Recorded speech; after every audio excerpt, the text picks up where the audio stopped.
Well, we should probably get started. Okay. Well, welcome, guys. Thanks for coming. We're going to be arguing about walking simulators.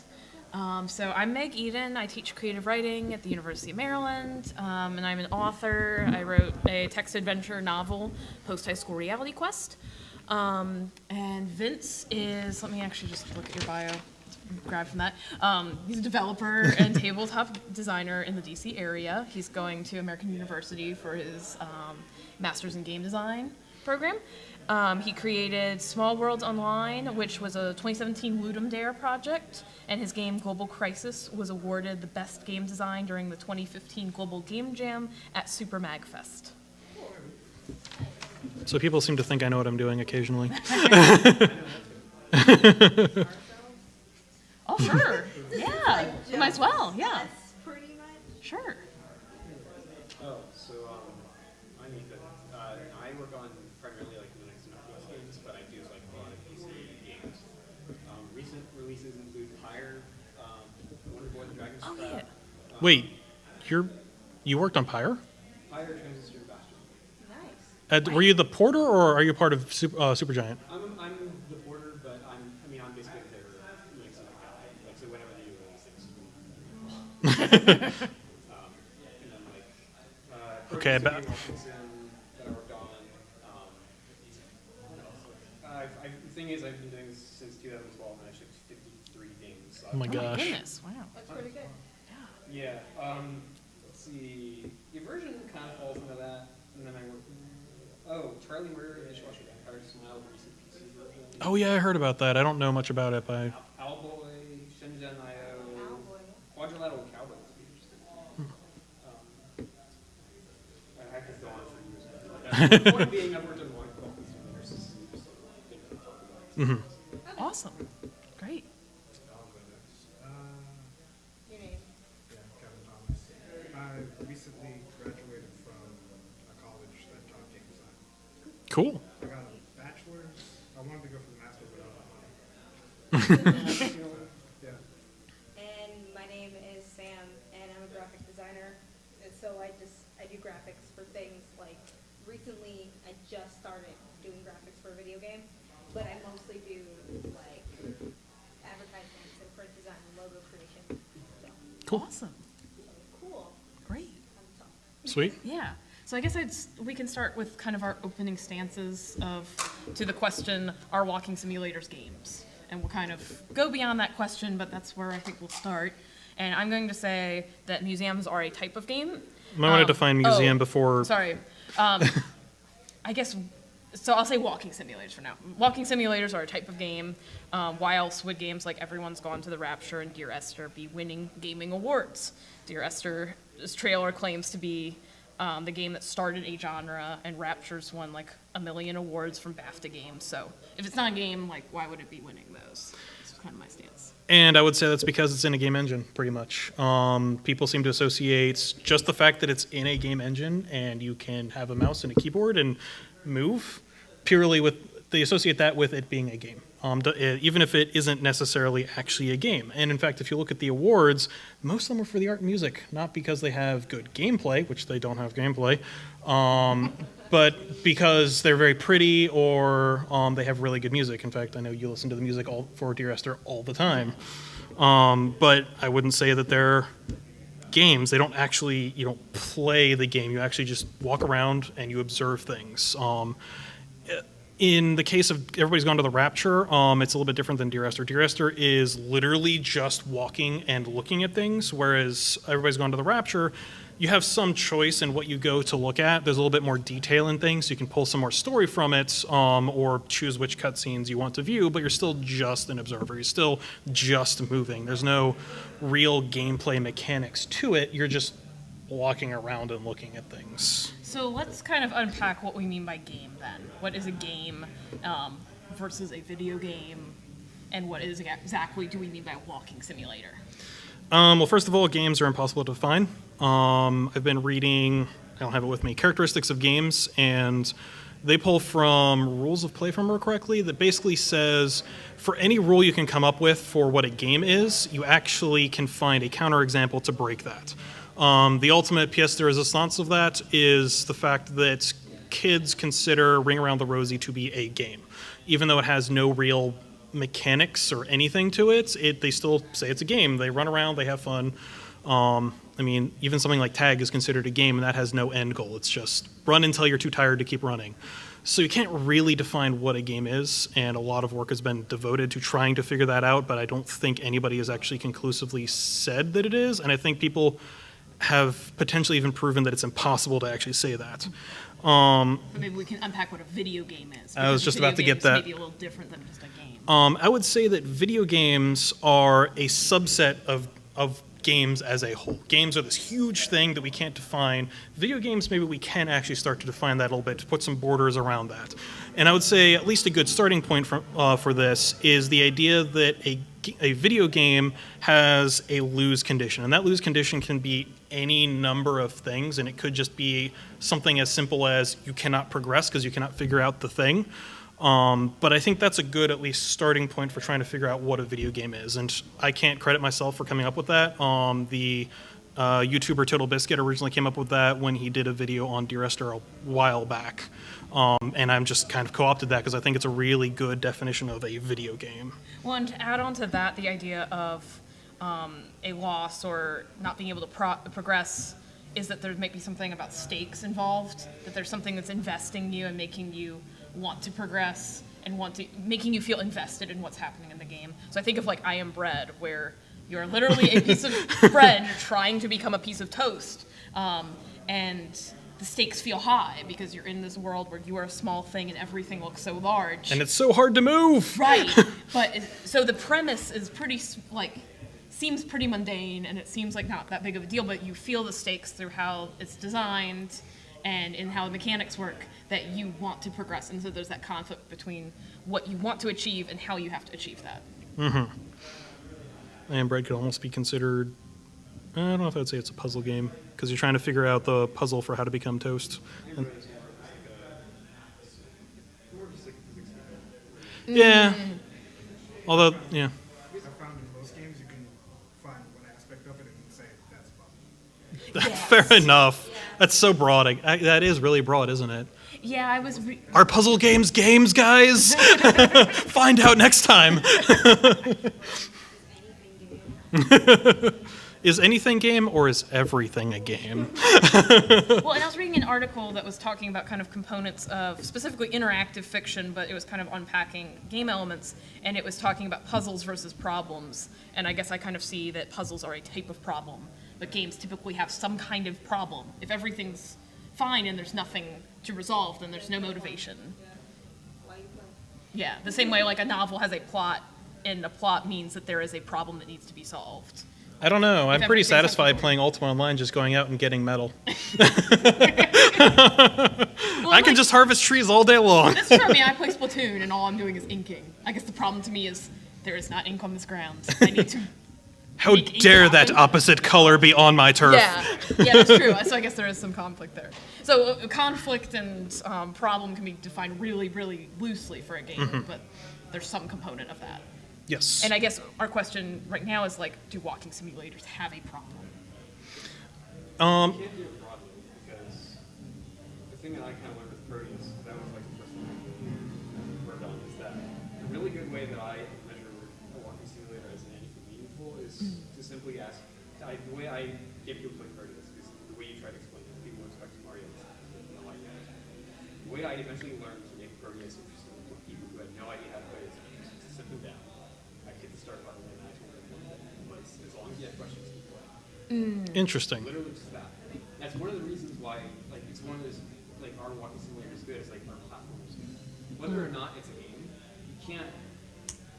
The question isn't. The question isn't what people are really asking. In reality, what they're asking is, especially people who talk about games not being games quite vigorously, is it a good game? Doesn't matter what the genre is. So, like, you look at Dear Esther, and the funny thing is, Dear Esther had a re-release. Yeah. And it got, Is that actually out yet? Yeah. Okay. And it didn't do well in reviews because what had happened was people now from Dear Esther to now, there are so many more other games of that genre that you actually have some sort of find a way to have interactivity be meaningful without having it to be all intensive and not even really puzzles because Proteus has a lot of things where it's very much a walking simulator, but as long as you really start digging into things, suddenly like it starts to be really interesting. A lot of the random generated builds, they're actually things random.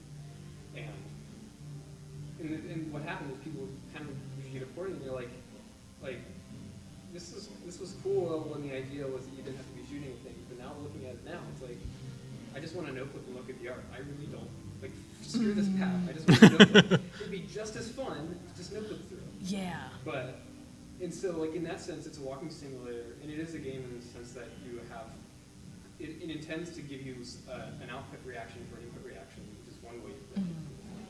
But it just happens to be what makes it difficult to justify as well. Is it a game? Is it good? Dear Esther, it's kind of not that good. Look, it's gorgeous, but it's really, really, really boring if you are familiar with other types of games. We have a trigger warning. If you like Dear Esther, you should we leave. forgot that, yeah. But I love your point about questions, because I think that's the problem to walking simulators to me. Of like when I start Gone Home and I see that dissonance that we're at home yet nobody's there, and there's the question of why is nobody home and why is this letter here, why did the person disappear, that pulls me through and engages me to want to explore and want to understand. With Dear Esther, I did not find the questions adequate to engage me. Right. Because like maybe That's the problem. One is that it didn't start with a question. well, it kind of did, because they were like, the gulls have disappeared. So I was like, well, where are we? Why have the gulls disappeared? Why is everything abandoned? So at first I was intrigued with the world, and then the letters to Esther no longer seemed to interact fully with that world, so I started to lose interest. Right. But it had the premise where it had promised to continue to ask questions that engaged me, but I got lost pretty quickly with the questions. It was like, the world is cool. Wait, who's this about Esther? What? I don't. Shut up, let me see the world, I don't care. And there wasn't enough of the world to see that was satisfying. Like, I love Gone Home because there are so many objects you can interact with, and the world is very rich and full. Dear Esther, it's like you're still on the beach. You're still on the beach. Then you're in a cave, and the cave is cool. Wait, we're out of the cave? Okay, fine, we're back on the beach. And I still don't understand things like what was written on the cave walls and why, and I don't know, there was not, like, enough to make the questions engaging and interesting to me, like giving me enough information to understand things. I just kind of like. And the things about Gone Home that made it work well for them is that, given that problem of a really big place and not a whole lot to do, it's a one house. Like people talk about speedrunning for an hour, but the fact is, you're trying to keeping things to be really, really short, really, really small is really, really effective way to make something really good, even if it's only an hour. Absolutely. That makes me think of the Deus Ex game, what's the most recent one? I forget the name of it. Mankind Divided Yes. expansion? No, not the expansion, Mankind Divided. Because the interesting thing about that one is it has a very condensed world. You're not in a huge world that you're walking around like like a an street, MMO. right? Yeah, so there's always. Missing link. Is that what you're talking about? Mankind Divided. Mankind just Divided. The original one of like. Okay. Yeah. Yeah, because I haven't been able to click through the second one yet. Yeah, well, the interesting thing about it is it's condensed. So wherever you're going, whatever you're doing, there's always something interesting around in like the next corner, or something like. There's always something interesting to do and interesting to find, and there's always an interesting story or quest line or something like that for you to do. So it's a little bit like Gone Home in that way, that it condenses things down to give you a lot of interesting stuff in a small space to keep you engaged. And a really good thing that I like to talk to people about length of games. Super Hexagon for most people is about 3 seconds long. You're so right. You're so right. But that you just keep starting over and over. To put it in terms of characteristics of games, it has a very short atom length, but the session length is long. Well, and talking about a small world, like I was replaying and watching PT. I mean, that's literally a hallway, and that hallway continues to morph and change as you walk through it and as you interact. I guess I have a question of how much you're really interacting by like watching objects, like finding objects by staring at them. She was actually quite bored by PT and didn't really like I it. was disappointed, and maybe it's kind of like you're saying with Dear Esther of like what it was then versus now. Things like Gone Home have really made me like think of what you can do, and even Rapture. I don't know, like there was a lot of attention to detail that there was such opportunity in things like Dear Esther and PT to have that attention to detail and do really interesting things with object interaction, and just didn't. And that was sad. Yeah. And as long as you use that space correctly, because I think about one game that's apparently like people don't even remember this game anymore. People forget A Machine for Pigs. Yes. We didn't. Got that game. Well, and we kind of had that on here as a question because it's really interesting that Chinese Room Games are the ones that created Dear Esther, and they do Rapture, and they do a lot of like walking simulator games. But Amnesia for Pigs is like puzzles too, so it's not completely walking simulator. Well, it's a really, really, really, really, really nasty clash of two completely different ideas. And you either hated it or you loved it, from what I understand. Yeah. I guess that's like all the games because I don't know. I don't know. Isn't it this whole genre though? Possibly. Yeah, because that's like what I'm wondering because like there are people that appreciate Dear Esther, right? Like. There are only so many elements in the type of game that you're playing that if you basically don't like those few elements, then it's just the whole thing is screwed. Then that doesn't work for you. Yeah. And I don't know how much I would say that actually, because I may not I may not be interested in things like Everybody's Gone to the Rapture or Gone Home as much, although I can appreciate what stuff like Gone Home has done. I think it's one of the best, if not the best, example of a walking simulator done right, in my opinion. But Stanley Parable, I love that game. Sorry, game. Yes. You can do far much more. You don't think so? Basically, Nope. Basically, the thing that's what Maybe makes it just people. feels like you can do more. It- It's more Yeah. interaction and more story to be involved in. Well, the narrator makes you feel like you're interacting a lot more. But it's all linear. Like you can choose a couple different paths, and there's like a few different stories, but necessarily it's all kind of linear. Like you start out in your office, and then you maybe go to the mind control machine and you destroy it, or maybe you start in your office and you go to that room with all the bright lights where you can just stand there, and then you have no choice but to either stand there forever or you go kill yourself. Like, it's still a walking simulator. There's no mechanics to it other than a branching path. What makes it separate itself from a lot of others is that even though it's WAS and a use key, basically, is that it knows both its engine on a technical level as well as its limitations on how far you can actually branch off. And people, like, with just WAS and Crouch, you can actually, like, one of the story branches is literally breaking one of the maps. You just clip out, and it's like, and you knew you were gonna do that, but like, and that's really different from what people expect, which is like the controller is supposed to work. But in this case, How's it going? Yeah. Yeah. We kind of haven't really stayed on script very well. Actually, no, we have. I think what we're talking about right now is interrogating this definition of what a walking simulator is, which is where we were. So. Oh, that's fair Doing enough. good. Yeah. Yeah. And I think we've Yeah, hit talk- on some of these things. A few of them, but not all of them, I would say. Do you want to go through some of the things we kind of thought of that we considered walking simulator as Yeah, so properties? I think I'll just go back to the top of the bullet point of Sure. where we're currently at, kind of, in that walking simulators could potentially be considered games, but not video games. And maybe they are under your definition of there's questions to be answered, but at least under the definition I proposed of there's a loss condition, and that could be potentially, like we said, a inability to progress. Maybe not, it's not a video game, but a separate thing all entirely, but still within that giant realm of games. but then where's something like Pyre Pyre fit? has gameplay. But it doesn't have a loss condition. It actually does have. You can lose in the game, but the loss condition is that in the sense that you don't actually progress is actually integral to how the story works. Can you lose the entire game? You can get to the credits without winning a single game.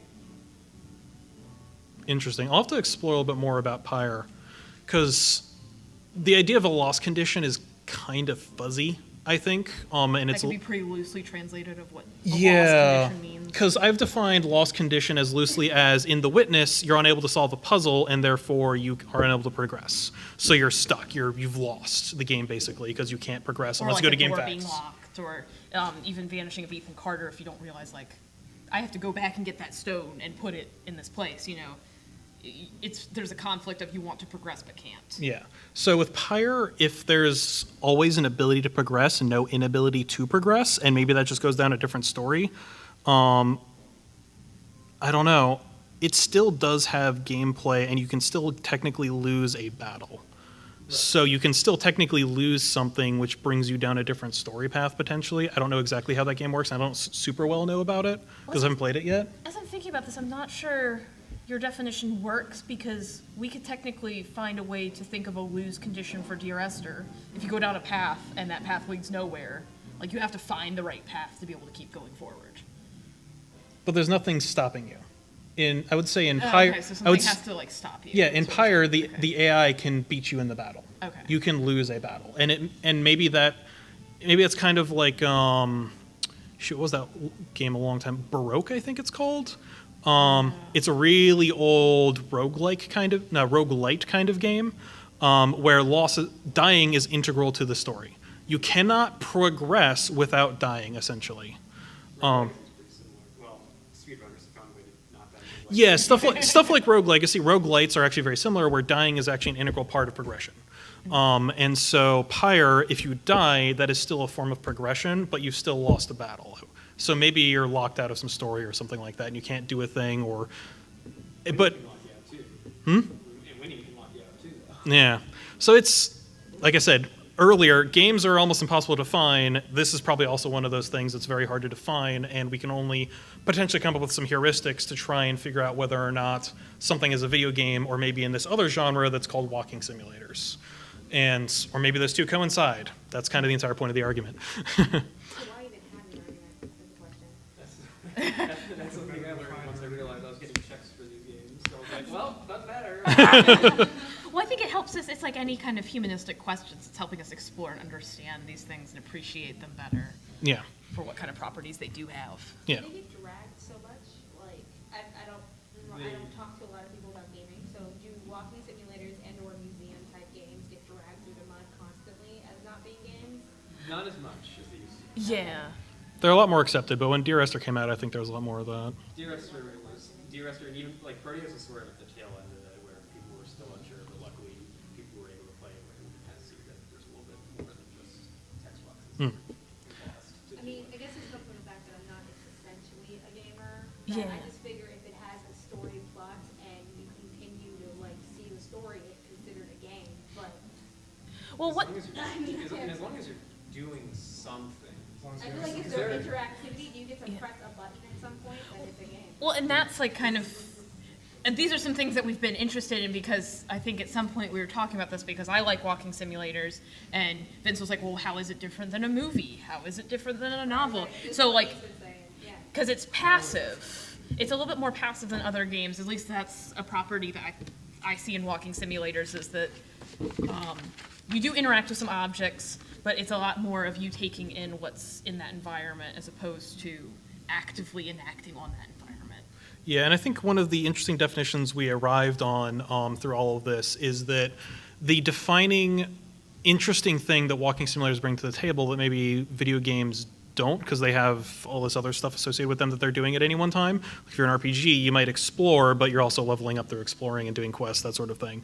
But walking simulators are more focused on the environment and exploring the environment, like Gone Home. You go through the room, you pick up an object, you look at it, you figure out story based on that, you interact with the environment and explore it and find more things to do with it. And I think that's kind of the defining thing that we were talking about. And the thing that was most interesting to her is just the exploration and digging into of an environment.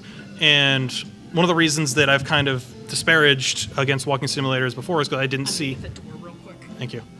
I didn't see any real purpose to them. Like, I saw things like Dear Esther, and I'm like, you're just walking through something that's pretty. Why am I not just on rails? And her argument was, well, you can go explore this thing, and maybe you miss this thing over here and don't get this bit of story. Maybe you miss this cutscene and don't get this other bit of story. And we were actually talking about it today with Gone Home, that you can actually miss certain elements of the story, and you can interpret the ending of the game differently depending on certain things that you've missed. So it ends up being in this kind of different thing where it's purely focused on the exploration and digging into an environment, which leads kind of into Meow Wolf, which I know you want to talk about. Oh, that was not the way I was going to go, but there's this really interesting museum / art gallery thing in New Mexico that was weirdly enough funded by George R. R. Martin. We're not making this up. Yeah, like I can't make that up. And to me, it felt like a live-action walking simulator. It's this environment that you walk through. You start at a house, and you can walk through the rooms, you can interact with the objects. They've got like papers and photos on the tables, they've got books on the shelves, and you can piece together in your mind the story of the people that live in this house. And you can also do really interesting things like walk through the refrigerator, you can slide through the clothes wash, and you can walk through the fireplace and end up into a completely different world and different dimension. It's so cool. But it was making me think and interrogate this definition of walking simulators, because I think that experience, that immersion in a world and allowing yourself to take it at your own pace, unlike a movie, which is deciding what details matter, what we're going to zoom in on, what we aren't. Or on rails. Right, yeah, or on rails. So thinking of like Disney Imagineering parks or the lines, they're deciding what you're seeing and what you can access and what you can't. While something like Meow Wolf or a walking simulator, you're in that environment. You get to decide what you prioritize and what you focus in on and what you interact with, because everything's kind of open. And what parts of the hidden story you might find, because they do actually have a hidden story in there. It's like this huge, complex, multiverse, quantum story being told if you can find it, but they hide it by like having to go to this room with TV screens and wait around for a few minutes for it to play something, or you have to pick up letters and actually open them and read them. Right. So there's an element of interactivity in that, because you can kind of decide, I'm just going to walk around this place and just like enjoy what it is, or I'm going to take the time to invest in these details and try and put together the story. And so when I saw something, when I hear about something like that, I just think of Gone Home and the ability to pick up things like I was saying. And I think those two kind of coincide pretty nicely in showing an interesting aspect of walking simulators that I think actually brings something of value to the table that I didn't necessarily think brought value to the table before. So I guess another realization we're coming to by arguing about this was that to me, I was seeing walking simulators as almost like a spectrum, that there are ones that are very walking simulator to the extreme of museum. So it's literally a place that you walk and you look at the exhibits, you don't really interact with it, but you kind of do the spiel, and then you go home. Dear Esther being the ultimate example of that. Right. Where Where, literal virtual museums don't exist. Oh, yeah. yeah, exactly. There you go. Dear Esther is a virtual museum. It just doesn't have anything real in it. But as you add interactivity and as you add kind of these problems, like puzzles and stuff like that. Questions. Yeah, then it can, like, I find Everyone's Gone to the Rapture a little bit less museum on the walking simulator spectrum, because there are a lot more questions I have as a player, and I'm engaged. I want to go into these houses and getting little pieces that are making me ask new questions. I think that's the thing too, is what is the walking simulator should continue generating questions, because Dear Esther, I had questions at the beginning, and then all my questions became logic questions of I feel not engaged and confused. But Rapture, there was a lot more of I'm intrigued of what happened here. Who are these people? And that helps propel me forward. And there's also stuff like in between a lot of these areas where you can look in a shop window and find more interesting things there, which ties into what I was saying of the exploration. There's meaningful things you can find outside of the cutscenes or whatever, or specific set pieces that they've created that generates something of interest to the player. Kind of like how, say, for example, Secret World, you can find really interesting little tidbits and story and stuff hidden all over the place as part of like as part of exploring that world and doing quests and whatnot. Yeah, what were you going to say? So, talking about that scale, 'cause that's how I feel like it's going. Yeah. How far do you go before it tips over into being what you consider like an adventure story game? So, I'm thinking of like Esther's over here and then like Firewatch is over here.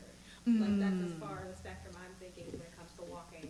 But how far does it go Interesting. before it's like Telltale? Like Well, depends on what Telltale game you play. exactly. I mean, essentially, you follow the same path every time. You just get to pick something, like a decision. Right. So how far? Telltale doesn't even give you decisions really anymore. Yeah, no. It It's really like doesn't. the It's deception mostly of a story decisions. Well, I mean, even if you fail, you still get the same cutscene. now. Exactly. You even fail, because something like there's so many. I can't express just how much I But hate off topic, how far does it go? We need to before have a people panel are about simulated? bashing Telltale. I think that's a good. I want to put some of their old games.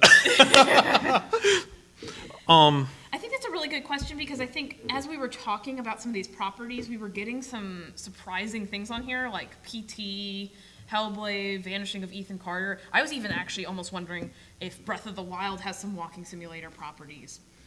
Just purely because of the exploration definition we gave Yeah, earlier. and there's less propelling you of you have to do this. It's kind of like just go around and figure out what you want to do If you next. don't want to fight nobody, then you just get to walk. Yeah. Right, there's nothing like forcing you narratively to do that. So And I will say that Skyrim in a way, because Skyrim's kind of set up like Breath of the Wild, or Breath of the Wild's set up like Skyrim, where you can just go around and do whatever you want. I mean, I actually walked from one end of Skyrim to the other because I wanted to.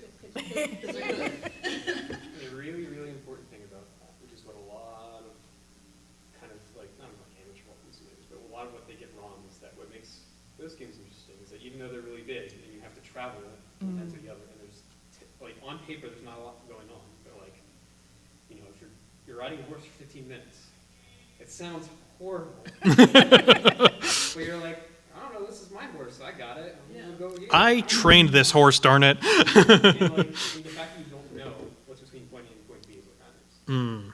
The ultimate disappointment is getting from point A to point B and having nothing happen.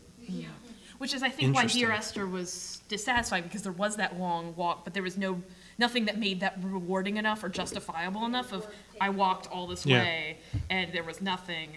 And honestly, there were certain points where I just got so bored, I was like, come on, let's just get to the next thing, as opposed to that, I wonder what's there, that excitement that something like Breath of the Wild invites. Please don't have any please don't have any. I will say that if there was a walking simulator made kind of like Breath of the Wild, where you could explore as much as you can in Breath of the Wild, I might actually enjoy that. Make it a 15 walking segment that you have to walk back. Yeah, just don't send me down just don't send me down a boring beach where there's nothing to do but look at a boring beach and listen to boring music. You better make that beach the best beach you can. Exactly. That'll be worth the trip. Where I have to walk at half a mile an hour going like, oh, come on, just let me get to the other end. You can see it, just let me there. Didn't bring any items. But I guess to answer your question originally, I would say that a potential place to put a tipping point would be when the game starts introducing more mechanics that aren't necessarily just branching story or looking at things. Okay. So, for example, Hellblade, I don't know how much anybody here knows about Hellblade. Oh, beat it. Beat it? Okay. Nice. From what I Want to play, have not yet. from what I Beat understand, it in a weekend is 11 hours. It's not yeah, that long. it's not long. From what I understand of Hellblade, there's a lot of elements of walking simulator, especially the first like 10 minutes where you're literally just on a boat, walking and And you experiencing like all walk these. to an object and you get information, and you Yeah. walk to another object. But on top of that, they added combat. Yeah. And you can die and lose progress and go back.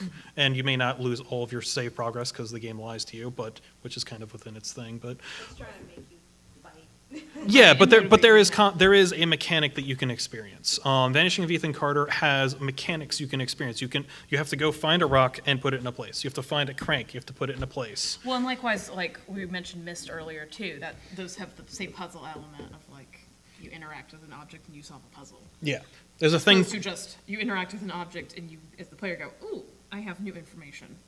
You know. Yeah, so that line might become increasingly blurred over time as more of these games are made and explore kind of the limits of the genre. But I think it still might be easy to be like, this is a non-walking simulator game, this is a walking simulator game, but they're like really close to each other because, like Hellblade, it's a lot of walking with some combat, and you can correct me if I'm wrong. There's combat, there's, when you're exploring, you can find runestones that tell you more about the mythology, for Norse mythology. Which could be part of a walking simulator. Yeah, and then like for the combat, it's not even combat, it's more like the puzzles. The one I really liked is when you're going through, and this isn't spoiler because Yep. you end up finding it anyway. There is a portal that you go through and it has a stag's head on it. And if you go through one, certain things are available, but if you go through another way, they're not. So like you'll be going through and it's like, oh, this area is like messed up and you know there's this rubble, and then you go through the portal and it's fixed. Interesting. Yeah. So that actually makes me think back to what he was saying about Pyre, where you can lose and still get to the end credits of the game of like, there's this kind of loss, not loss, is this kind of fuzzy definition there. It's not really like with that. You have to go through the portals a certain way, or you cannot get through that area. Oh, interesting. So it does have a puzzle So that's element. a puzzle element, yeah. It's the puzzle, yeah. Yeah. It's definitely a puzzle aspect, and I didn't realize it until I went through again. I'm like, oh, okay. Yeah.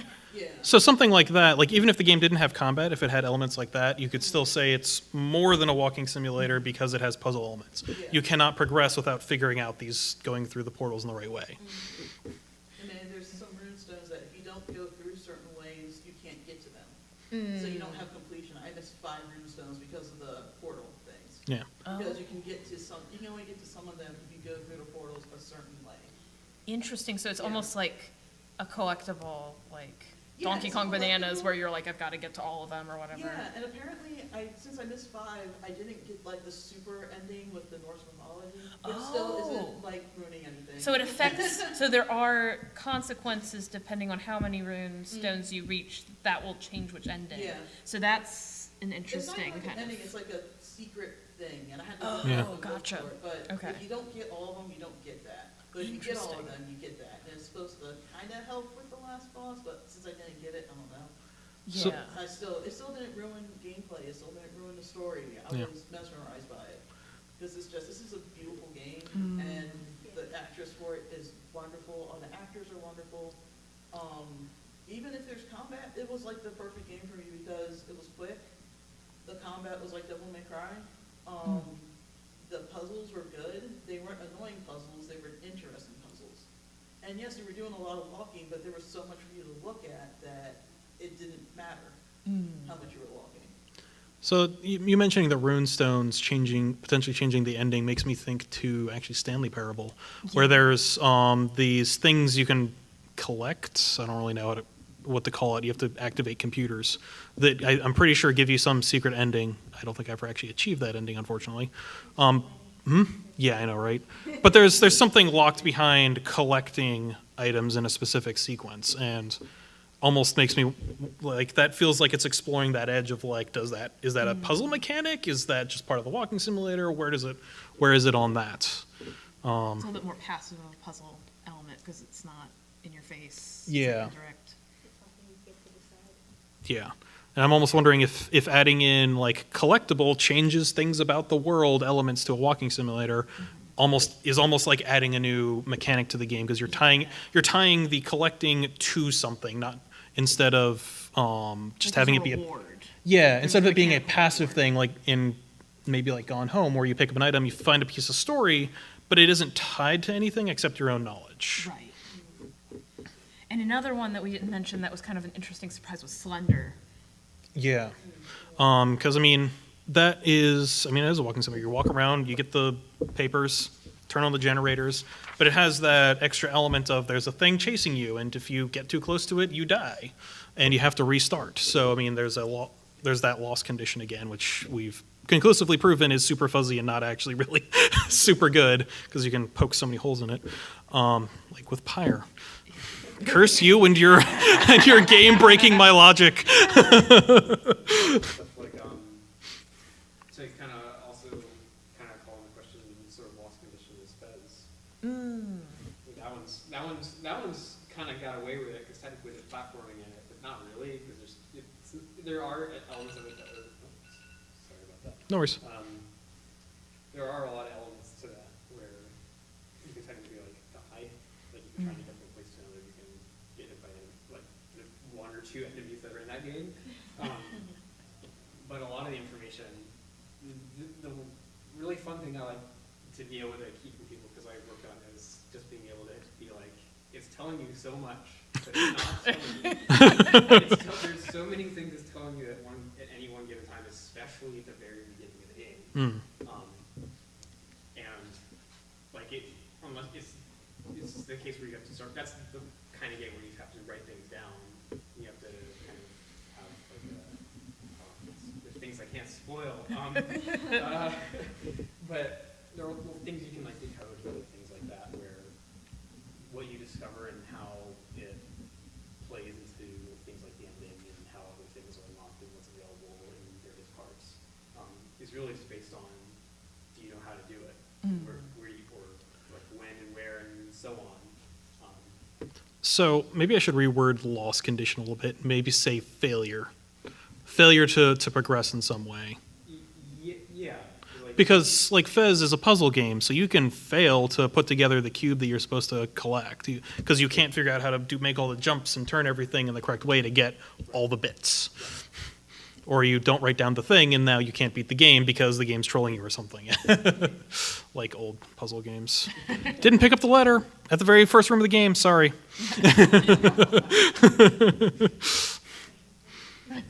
So I think failure state, or like failure in some way to be able to progress or figure something out, is a little bit better word than loss, because loss necessarily sounds like you're losing the game or you're dying or something like that, whereas that doesn't necessarily apply to all situations. So something that could be an equivalent term to a speedrunner is called soft blocking.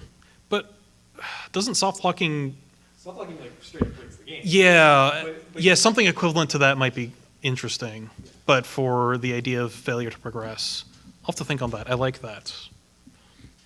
I guess the last question we had that we've maybe talked about this a little bit, but might be interesting to bring up again, is why is it that you're intrigued by Stanley Parable, and why is that interesting to you, but not Dear Esther?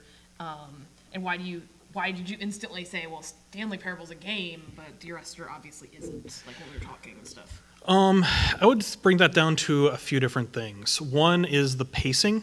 The pacing of it is just solid. You start out, there's fun things happening immediately. So you're immediately having fun, whereas with Dear Esther is super slow. And I guess maybe I'm just ADHD because of the age of smartphones and stuff like that. But like the idea that you just start out and there's something interesting happening, or like there's funny dialogue, or the narrator is doing something interesting, like that immediately kind of caught my attention, and the dialogue was so well written that I was dragged in immediately. Yes. Call to action. Encourages you to do something, and it says, well, something went wrong. Figure it out. Which, I mean, there's two answers to that. You can just stay there and get an ending, or you can go do something about it and get another ending. But also the branching pathways, I think, kind of got me thinking there was more gameplay to it than after I'd actually thought about it. Because, you can go this way and get this ending, but then getting that ending means you can also get this ending over here, because now there's the adventure line is going everywhere, and the world is breaking and falling to pieces. And I didn't know about the no-clip one, by the way. That's actually, I don't know if you said that or somebody else did. I'm getting confused. Okay, sorry, I get confused who said what. But I mean, like, there's all these different trigger states for doing different things, which necessarily boil down to WASDA and use, which I don't think you really use that. I don't even use the use button that much. It's very rare. Yeah, it's like Most of the time it's for a joke, like the achievement. I think it's used as much as it is in a demo. Yeah.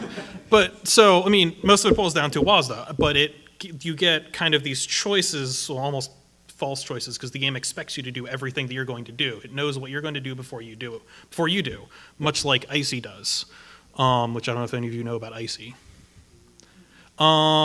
Very interesting little game. It is a very competent and well-made 2D brawler that has a lot of really interesting game-breaking elements to it. Like, because the game expects you to do what it tells you to not do. I'm just going to say that. You can go find maybe watch like Cryotic play it a little bit, like for an hour. The game does some really interesting and fun stuff with that. And you can find, like, a tiny spoiler is if the game's like, go do this thing, and you go the other way, you could just find an unfinished room, which the designer expected you to find, and then the narrator berates you for finding it and not listening to him. So Icy is really cool. I would check that out. But I mean, it's kind of like that, where it knows every choice you can make and knows the things you're going to do before you do, so you can't really escape the confines of the game or what choices it gives you, but it's still linear in a way. Like you choose your path and you go down that path, you still use WASDA, there's no other mechanic than branching. So I think that's why I probably got suckered into thinking it was not a walking simulator for a little while. But then when we started talking about it, I was like, wait. I have made mistakes in my life. But it's so well written and done that anybody can kind of enjoy it, because you can just enjoy the writing. Right.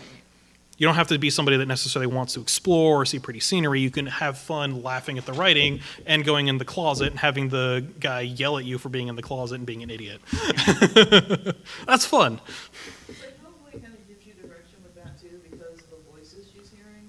Sometimes the voices troll you, Mhm. Because when you're fighting, they'll say, look out, or someone's behind you, and if you move, there is someone behind you getting ready to hit you. And like the one, they actually had this in the video, so it's not a spoiler. You see her walking around, and they're like, oh, there's a way up, there's a way up, there's a way. Did she find it? I wonder if she can find it. Did she look up, up, up? And if you look up, you'll see the stairs going up. Interesting. Yeah. But there are ones that are unreliable narrators, it Yes, sounds like, there's too, that will another tell you one. things that are like because totally all wrong. those voices in your head that you hear all the time. And I didn't have the headphones on. I totally suggest playing that with headphones. Yes, Yeah. they do a weird It's thing. Simulate schizophrenia. Yeah. That's the whole point. She's a Celtic woman who has schizophrenia. Well, Oh, no, she has psychosis. Oh, Yeah. psychosis. Yes, she has psychosis. they do a thing with the audio so that it feels like it's surrounding you, even if Yeah. it isn't necessarily doing so. But on what you're saying as well, one of the ways that they troll you is they'll be like, "Oh my gosh, things are terrible and everything, and you're gonna die, run!" but nothing's happening. It's totally calm. But the voices are screaming at you So it to makes you panic. feel it, Yeah. And actually, there's one part that because the voices are screaming, she's panicking and she's harder to control. Right. Fascinating. Yeah. Oh, that's so cool. Because there I was love one- that. there was a case I was getting through, and they're like, "Oh no, look, the fire! Run, run, run!" And it's all these. And I had the sound up. I didn't have it on headphones, but even if you have the sound turned up, You're you can just still like, Jesus hear it. Like it's around you, and she's panicking, and the voices keep egging you on, and she's panicking more, and it makes her harder to run. And you have to find things in order to continue. And it's weird, 'cause you have to kind of do a circle in order to do it, because the stuff is constantly chasing you. But because the voices are constantly making you say, oh, you're not gonna get through, you're not gonna get through, you're gonna die, you better run, you're gonna die. It's just constant that, and it makes her panic, and it makes it hard for you to control it. And it makes you panic in a way, because you're like, oh crap, am I really gonna die? Like, what's happening? And, Wow. yeah, So hopefully you did a great job. we only have only have a few minutes left, and I wanted you to be able to talk about this part of it Oh, okay. before we wrap up, because I Did think you that's wanna important say parts. something real quick about what we were just talking about? Okay. It wasn't even about that. But. Oh, okay. Well, we'll open up for questions in just a minute.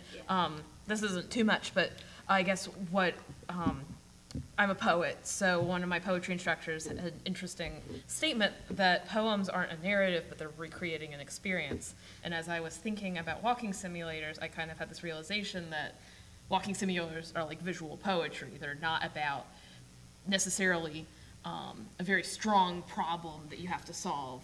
But like you said, there's questions that engage us that make us want to explore and be part of an experience.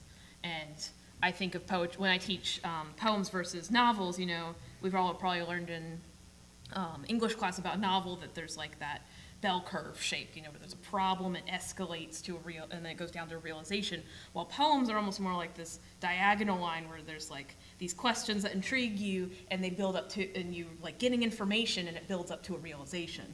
And I felt like walking simulators are kind of like that. You're grabbing all these little objects, getting this information. At the end, there's this discovery, this realization of what has happened in this place or whatever it is that the walking simulator sets up. Moral of the story, poetry is actually cool. And you didn't even Poetry's realize not it. that terrible. It's not terrible to tell you it's cool. But yeah, we only have a couple more minutes left, so are there other things that you guys had questions about, that you were interested about, that we didn't address? Yeah. Do you think a better way to determine whether a game is a walking simulator or not is to judge how passive your engagement with it is? I think that's a property that I was observing with things that I was labeling a walking simulator that is more passive an experience. So I think that's a really good observation. What do you think, Vince? Depends on how you mean engagement. I was very engaged by Stanley Parable. That's what I mean. That's what I'd say. It Doesn't feel goes like. more to the middle Okay. because of that. Because your physical engagement is low, like your mental engagement is higher. Oh, okay. Yeah. As long as your physical engagement is severely low, then you're on the more walking simulator side. Well, I don't know. Then you get into puzzle games, which are, unless A it's lot like, more unless it's like an physical. action puzzle or something, but then But the again. point, it is a Point and puzzle. click. Most Right. puzzles are mental challenges. Right, but The only physical action generally is that you have to perform. Kind of weird. right, but I guess it's more like, is the act of solving something on your own, like something giving you a bunch of pieces of information and you figuring it out, even if the game doesn't actually necessarily.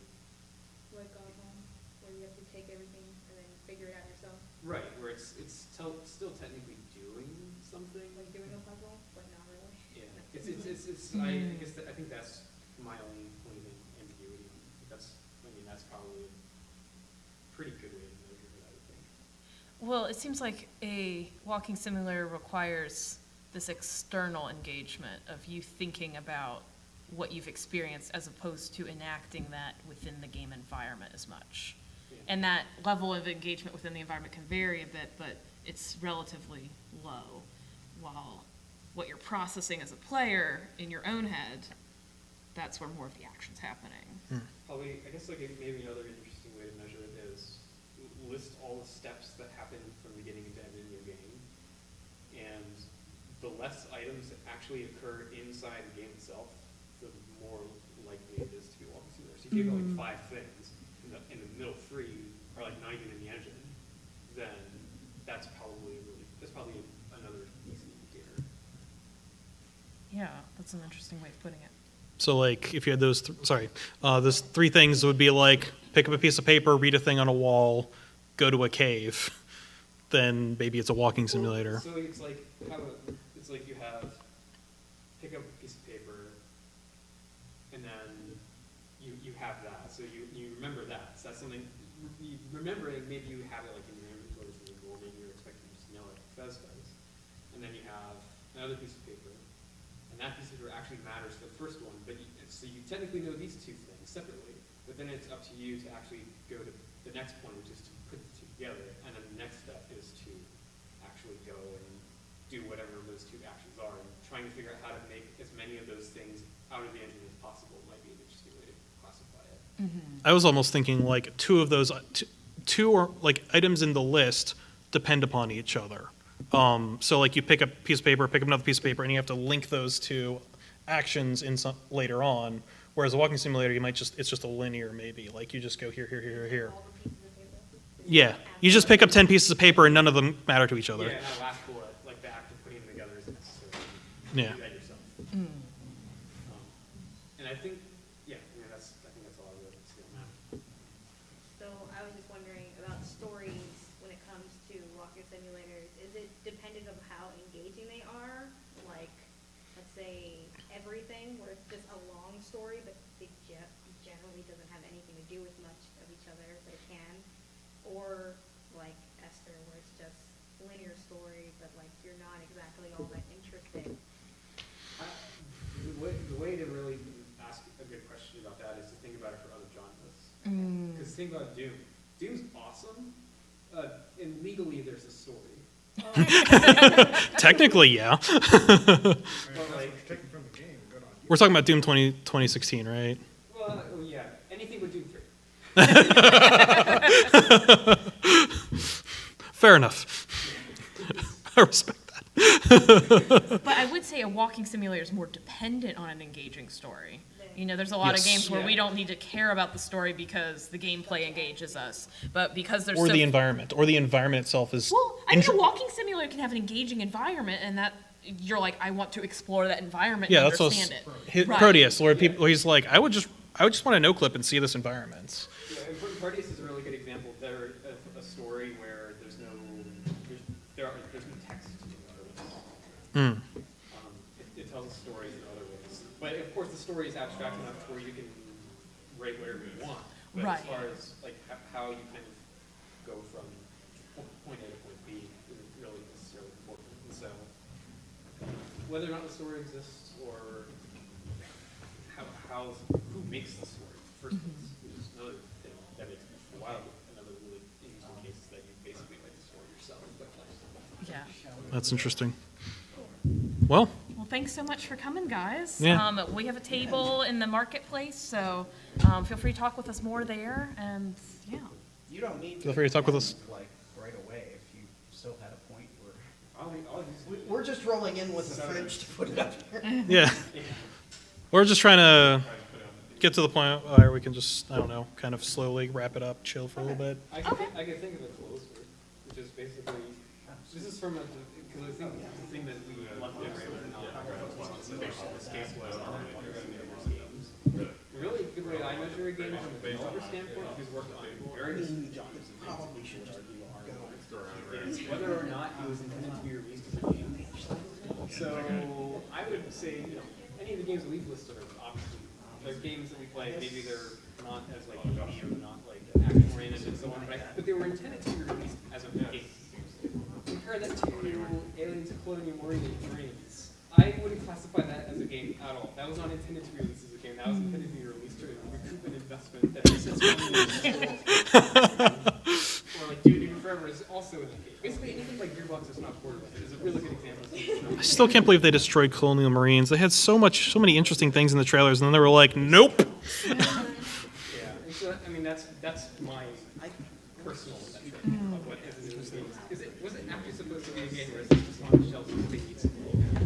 Well, I think that's kind of why pretty early on we were just sort of like, it's probably in that game genre. Let's talk about if it's a video game and if it's like separate from that, or if it's like its own genre kind of thing. Because games, like I said earlier, is so broad you cannot define it as far as I'm aware. No, probably not. Still would plug it anyways.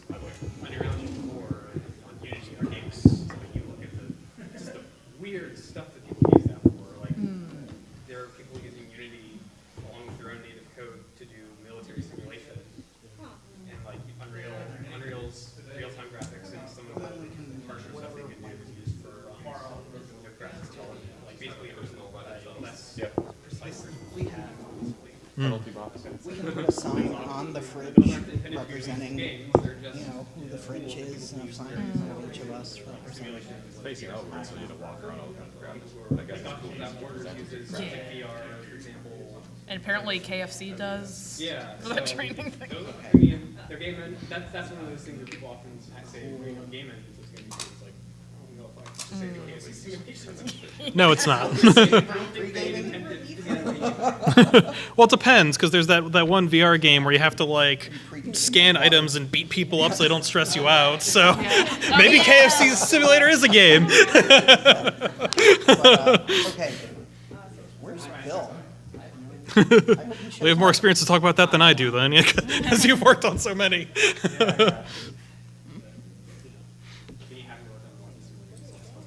Okay. Yeah.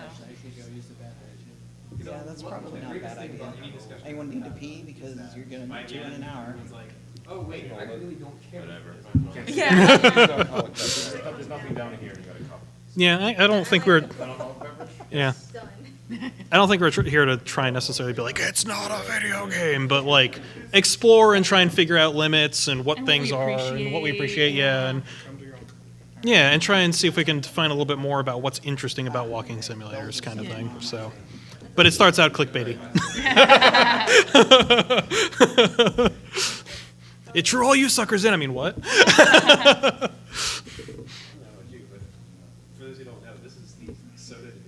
Yes. Oh yes, we heard about this. We warned them extremely earlier. You didn't get a whole crowd of people to come over here before your panel. You said you were going to. Voice of Palooza with the fridge on the cart. I've got shout-outs, and they stuffed money in my pocket. Oh my god! Where are we getting money stuffed in our pockets? Come on! Yeah, it came out of John's wallet. I probably have to buy him food later, but... You should put that on eBay. Touch John's hands. I mean, I suppose, anyway, they said we should do a shout out for the panel, and we did, and so maybe people will eventually filter in and some other stuff. Also, we told them 7:45, so they may just not show up until it's time. That's fair. If they're sober after Yeah. We have, I mean, there are people in here that I did say should come, and so, Yeah, we ain't started yet neither. No? Still waiting on that. So, this sounded like it went pretty well. Yeah. Yeah, it was really good. Awesome. probably better than it was the small version. Yeah. Probably better I didn't show up. I don't think anybody would have shown up here trying to be like all weird about walking Abso simulators. Corporation. I think it's abso Yeah. because the cold is absent. Rather Thanks, than- guys. Yeah, thanks for coming.